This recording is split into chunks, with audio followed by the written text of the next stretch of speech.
How's everyone doing today? Welcome back to the GSMC Chip Shot Football Podcast brought to you by the GSMC Sports Network. I'm your host, Manny Maradiega. Today, coming to you live on July 24th. Another round of stories around the NFL.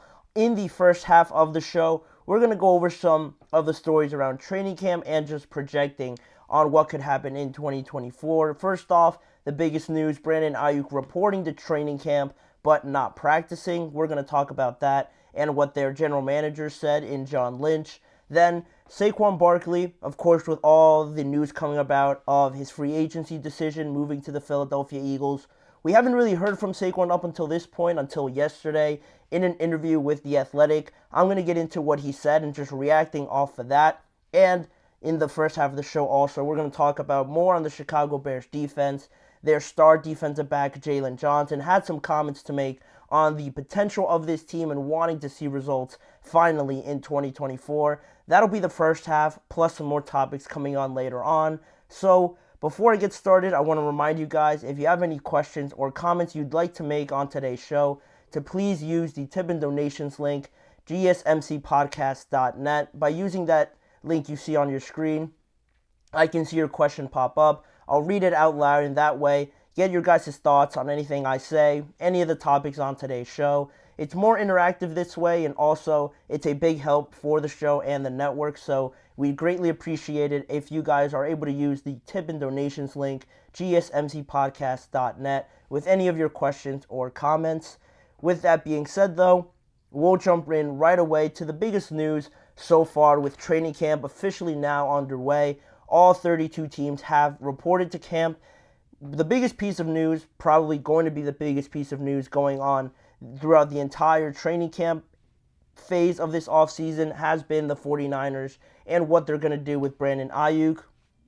Very interesting now, developing because the 49ers, they reported to camp yesterday. Their entire team did. The veterans joined the rookies yesterday. They actually had their first practice today, and don't you know it, Brandon Aiyuk showed up to training camp. He reported yesterday, surprising everybody, including myself. I did not expect him to join because he has been holding out throughout the entirety of this offseason. You know, he has been absent from OTAs, from minicamp, so I just figured he was going to be out. But all the reports, everybody confirmed that Brandon Aiyuk was there. But with their first practice being today, you could imagine that he was not practicing. He was just on the sidelines. Kyle Shanahan talked about it a little bit, saying that he has a sore back and a sore neck as well, kind of leading you into a way where you'd think that that was the reason why he wasn't practicing, but he acknowledged the fact that he knows what's going on. He knows that this could be a hold-in situation, so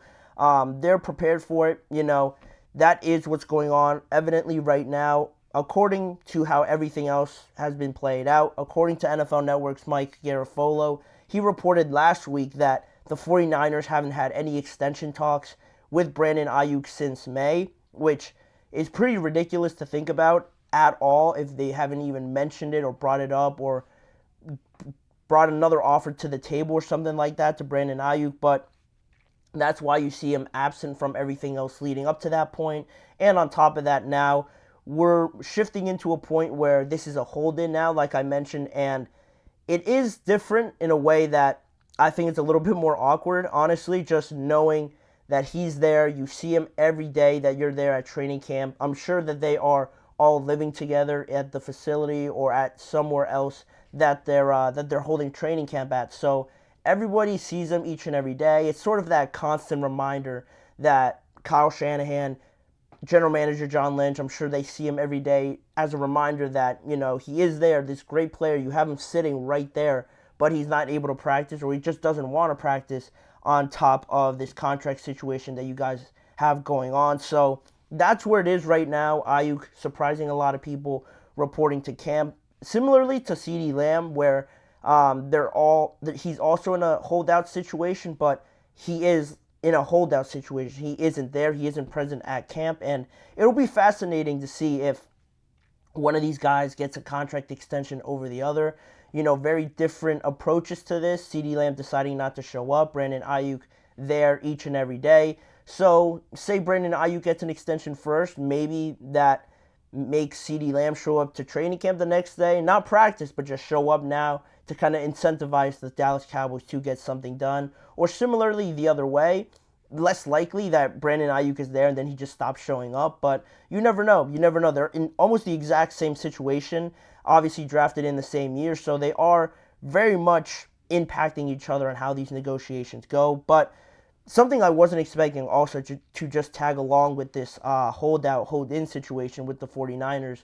Their star left tackle, Trent Williams, was also not practicing today. He was there, but Kyle Shanahan also said that he wasn't practicing for contract-related reasons. So that's another thing just added on to the 49ers' plate as if they needed anything else. Two situations for two of their most important players that they're going to have to get done. Who goes first? If Trent Williams gets done first, I think that's another sort of slap in the face for Brandon.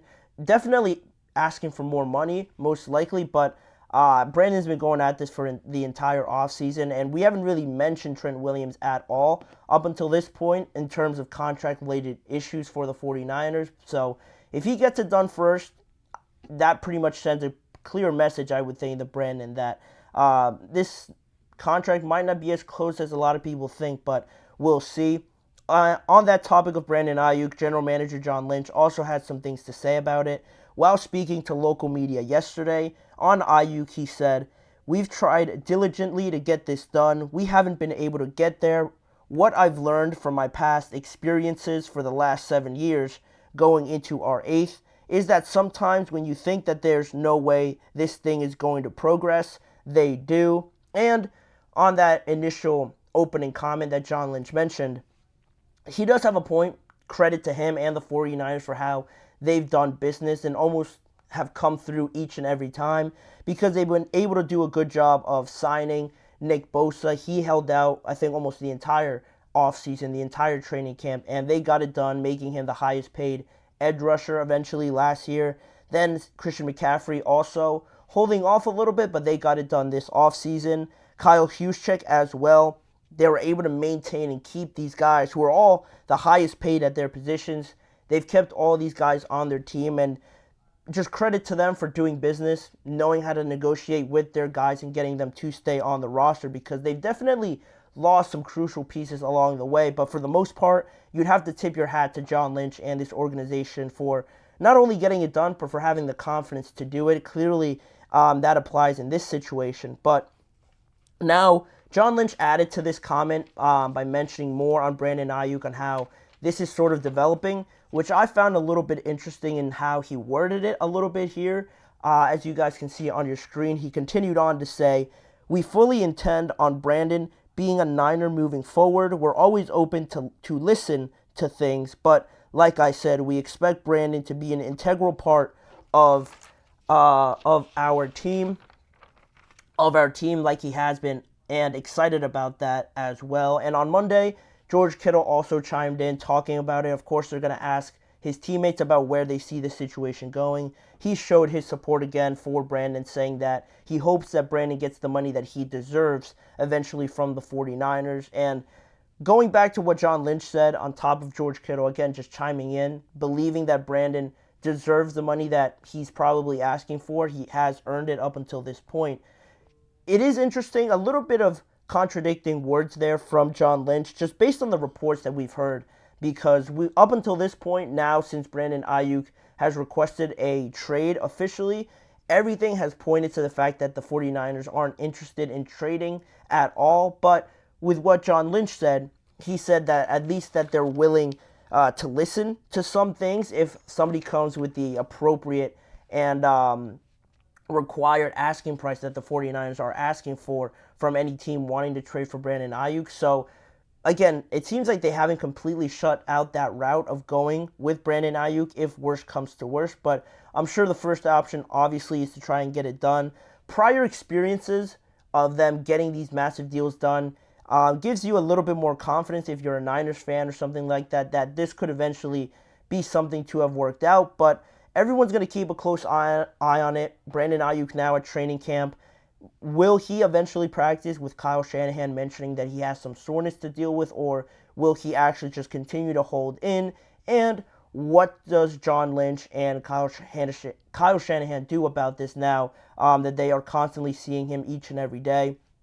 But that's really where it's at right now. I mentioned that awkwardness of having Brandon there on the sidelines. It'll be interesting to see over the next few days if they interview him, ask him some questions about it, and how much he's willing to disclose at that point. Because again, it's really uncomfortable, honestly, if he has no filter or doesn't hold back while being at the 49ers facility. So that'll be something else to keep an eye on. But really, the overarching idea of this entire thing is that Brandon decided to show up. I'm sure people advised him to show up and felt that this was the best method of getting the eventual contract that he believes he is worth. But we'll see how it plays out. Keep an eye also on CeeDee Lamb, like I mentioned, whether his different strategy gets him closer or gets him to his contract extension before that of Brandon Aiyuk. Everything there left on the cards for now. Also, Trent Williams, as a reminder too, not practicing. We'll see how long that goes on, but weird things going on with the 49ers. A little bit of things we'd expected, and then just things that blindsided me, honestly, with Brandon showing up and Trent Williams not practicing. So we're only in the first week. We're only in the first week of this thing. I think it's only going to get a lot better. But that'll be that on the 49ers. That'll be that on John Lynch and Brandon Aiyuk. We're going to go to a quick break for right now, but when we return, more on Saquon Barkley and this development with him joining the Philadelphia Eagles. We've heard everything from the Giants side of things from Joe Schoen on Hard Knocks. Now we've got an opportunity to listen to what Saquon Barkley had to say, what he was feeling during this time, and how he reacted to watching some of the clips on Hard Knocks on how everything went down. That is coming up right after this break. You're listening to the GSMC Chip Shot Football Podcast.